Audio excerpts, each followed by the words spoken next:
Pourquoi les chaînes remakent les vieilles séries ? Vous l'avez certainement constaté, vos programmes télé actuels ont des titres qui rappellent les années 80 et 90, avec notamment les retours de MacGyver, Sabrina ou Magnum. Les anciennes séries envahissent les écrans sous la forme de suites ou de reboots. Will and Grace et Roseanne ont repris du service en 2018 et Charmed s'est vu rajeunir. Les producteurs et diffuseurs seraient-ils en manque d'inspiration ? Le phénomène est-il si important et nouveau ? Focus sur les remakes de séries.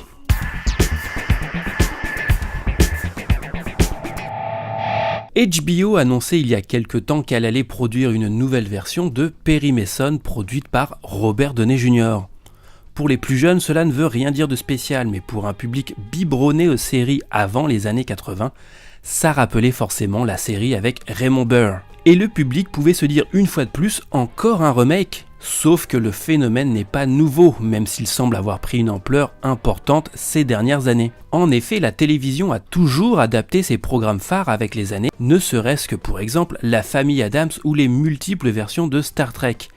Mais si le public se dit encore, il y a plusieurs raisons, et ce n'est pas juste parce que les producteurs et diffuseurs n'ont pas de nouvelles séries à se mettre sous la dent de la part des scénaristes. Numéro 1, la nostalgie. À force de passer des soirées à aller sur YouTube pour voir des génériques de séries qui l'ont marqué dans les années 80, le public est tenté par l'idée de revoir quelques épisodes. Et c'est souvent la déception, images de piètre qualité sur les plateformes de vidéo, diffusion hasardeuse à la télévision, confinée aux chaînes de seconde catégorie qui n'ont pas de gros budget.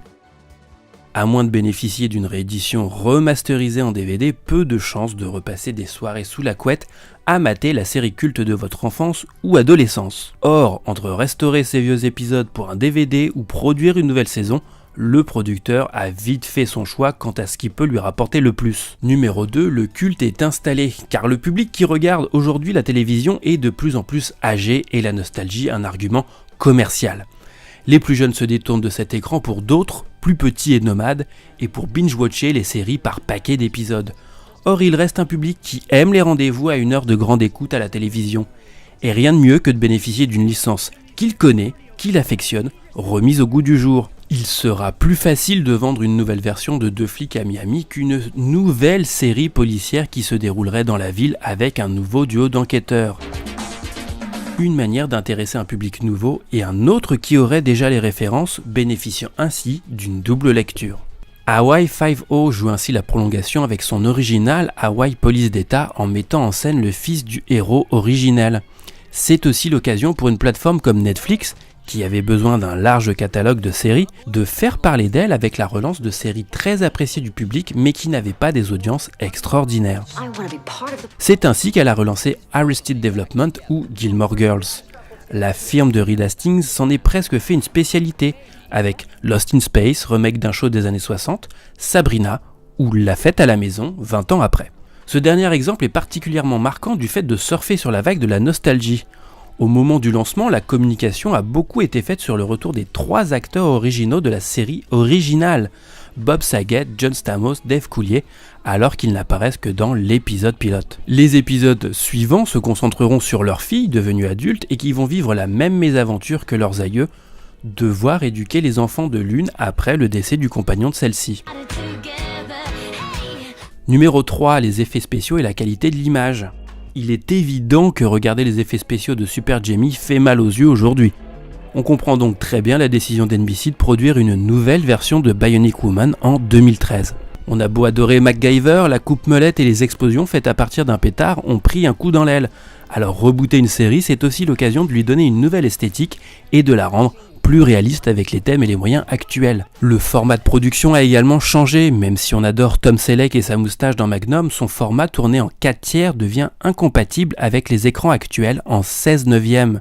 Les chaînes doivent diffuser les originaux avec des bandes noires sur les côtés ou couper dans l'image en haut et en bas, faussant le format original. Numéro 4, la licence. Imaginons que vous êtes le patron de la chaîne américaine CW et que vous souhaitez développer pour votre public de 15-25 ans des feuilletons dramatiques sur la trahison, la jalousie et le succès familial. Allez-vous produire une nouvelle série et devoir communiquer depuis zéro, ou bien allez-vous produire des sortes de suites de Dynasty, Beverly Hills ou autres Melrose Place qui ont fait leur preuve dans les années 90. Vous avez bien compris, oui, quitte à user de cette formule avec Roswell, Buffy et autres Charmed qui ont marqué les samedis soirs des Français. Il faut donc des idées, des licences capables de se distinguer ou d'intéresser des annonceurs.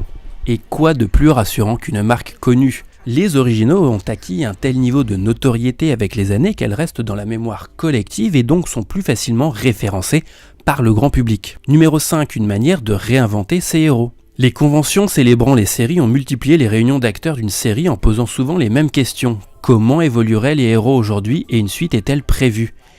Il suffit que les acteurs n'aient pas connu le même succès avec leur série suivante pour que les studios de production et les diffuseurs sentent la bonne opération de relancer la machine. C'est ainsi que les héros de X-Files, Veronica Mars ou Prison Break ont repris du service quelques années après la fin officielle de la série pour de nouvelles saisons.